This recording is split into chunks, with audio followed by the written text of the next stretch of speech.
Hello, everyone. This is Mike from the Your Car Dealer podcast. I want to thank everybody again for tuning in, showing up, telling people, telling your car dealer friends, all those buddies of yours at the auction.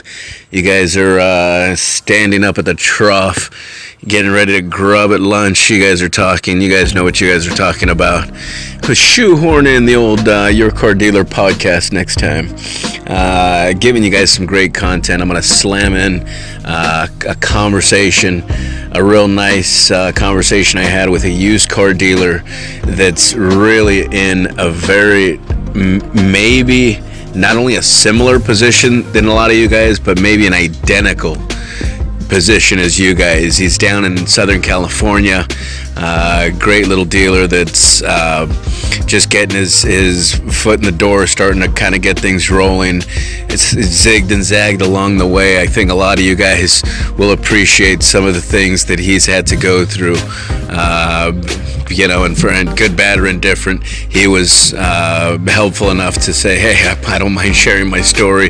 No matter how much pain was involved in it for me, it may help somebody along the line. So I was definitely grateful to John for doing that.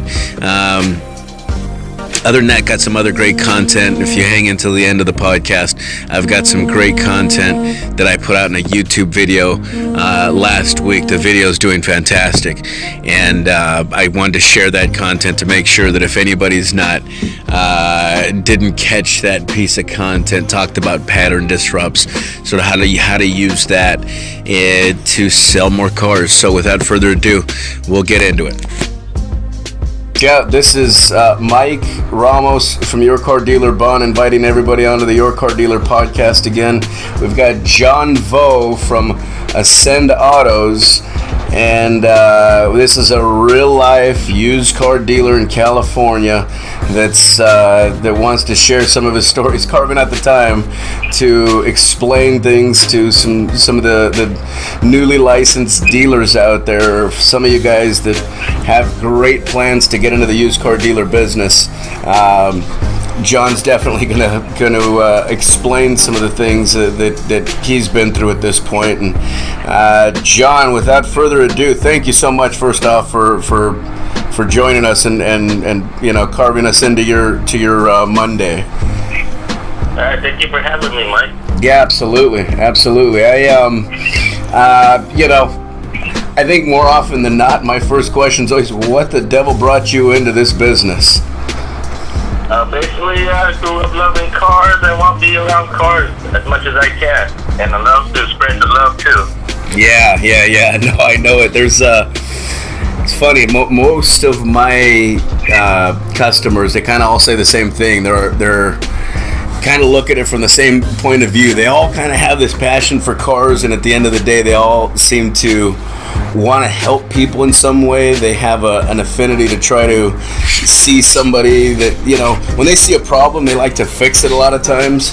And it just seems like that's more and more the guys that are getting into this business are really just looking to solve a problem, to create a good solution, and to try to create a better experience for their customers. That's awesome. What if you could just, for the guys that are out there, the gals that are out there listening to this thing, John, if you could just talk about your business model. You wholesale, retail, auto broker, what are you doing these days? Basically, I'm a used purchase retail. Retail, gotcha. It allows me to get into the community and just chit-chat with everybody. Where are you at? What part of the state are you in? I'm in Southern California, Upland, Pomona area. Upland, Pomona. Okay, Holt Avenue. Is it Holt Avenue or Holt Boulevard? What is that? Almost there. Yeah. Okay, I remember Holt for some reason when I was going through Pomona back 25 years ago. Let's see. Gotcha. So, and how long have you been licensed now, John? I've been licensed for about a year and a half now. Gotcha, about a year and a half. What would you say if your brother was getting into the business this year in 2019? What would you tell him? Don't be afraid to ask questions and get some help, man, because I went through a lot of stuff on my own. The city zoning issue, all that stuff just like set me back big time. Like lost a lot of time. Wow, zoning. Tell us about that. What city were you getting zoned from? The city of Upland. Basically, there's some part of the city that you can't do car business at, where it's like residential area, even though it doesn't look like residential area. You just gotta follow the map before you even like commit to a area first. I went through a couple of areas where I'm paying rent and stuff and trying to get it like approved by the city, but it turned out I can't do business there. Right. No, I know it. And that, how long would you say that it took you to nail down the right part of the city where you could do business? About 6 to 7 months. I went through a couple of different spots.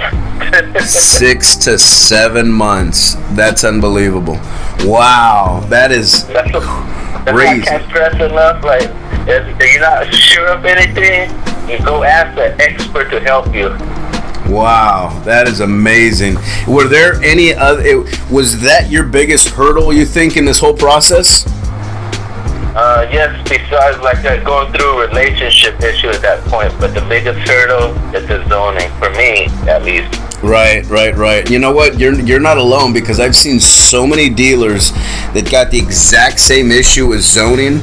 A lot of times it's because they're in an unincorporated part of the city where they're governed by the county. And, you know, sometimes it's that issue. A lot of times they thought just because they're kind of in an industrial area and maybe they have a repair shop or a body shop, that they would turn around and be able to use that same space or the next door neighboring space for their retail dealership. And it turns out, no sir, DMV inspector doesn't want you there, and so that'll be that. And then they zig and zag around. I've got probably 7 or 8 different dealers right now that are going through the same issue. Actually, I should say this: they're not dealers yet. They want to be dealers, but they can't nail down the lease yet, and so because of it, they're having problems putting this thing together.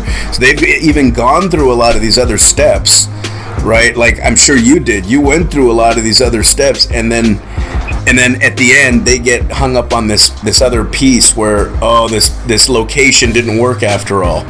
And it's a nightmare for them. Is that similar to you? Is that similar to what happened? Yeah, exactly. Basically, I went to a couple of them. I signed a couple of different lease contracts, but that's a waste of money right there, a waste of time where I could have just been using all that to focus on the business. Wow, that is wow. Because the city's not gonna pay you back for like you leave a place that you can't do business there. That's your own fault. Right. No, it's funny because the inspectors, as nice as some of them are, and I just got off the phone with one of them today that was an all-star. Madrano, Inspector Madrano did one hell of a job for us, but that's one of the only inspectors I've ever seen that wants to help dealers. Most of them think of you guys as a problem, and you're just a source of work for them, as opposed to being the reason why they have to come to work every day or something like that. They really have a weird attitude towards used car dealers, but wow, that's that the used car dealership, we got the bad stigma about ourselves, like we're out to rip people off. No, you're right. Inspector have that mentality too.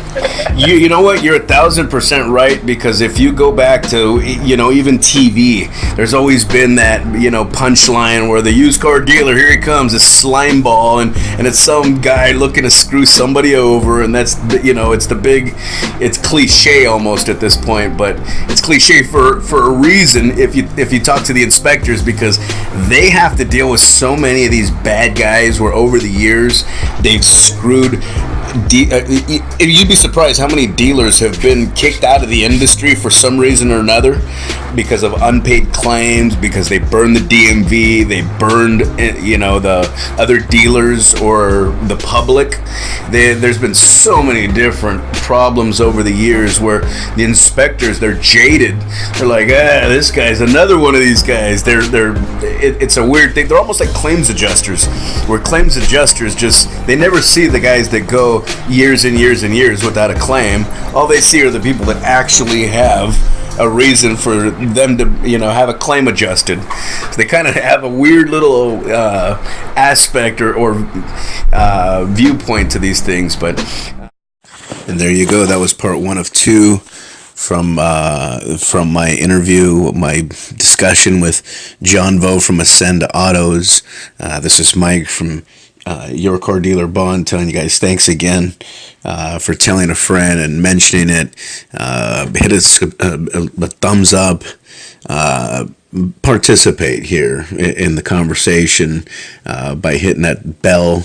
Also, not just the thumbs up, but and don't just subscribe, hit that bell, so this way you guys can be part of this whole conversation, where every week we're putting out more conversation either on YouTube or in the Your Car Dealer podcast, all with hopes to get you guys a little further down the line, get you guys a little more information on how to be successful used car dealers in 2019. So again, thanks a bunch on Wednesday, 10 o'clock in the morning, Wednesday, 10 a.m. This is April 17th. I'm talking about Wednesday, 10 a.m. We're going to have part 2 of this discussion, where we're going to put it out there. It's another short, sweet, it's not too long. The evidence is showing you guys can't stick in there for too long of a video, so I'll cut this one. We'll start the next one. We'll release it Wednesday at 10 a.m. Thanks again, you guys. You guys take care. Get out there. Let's go slang some cars.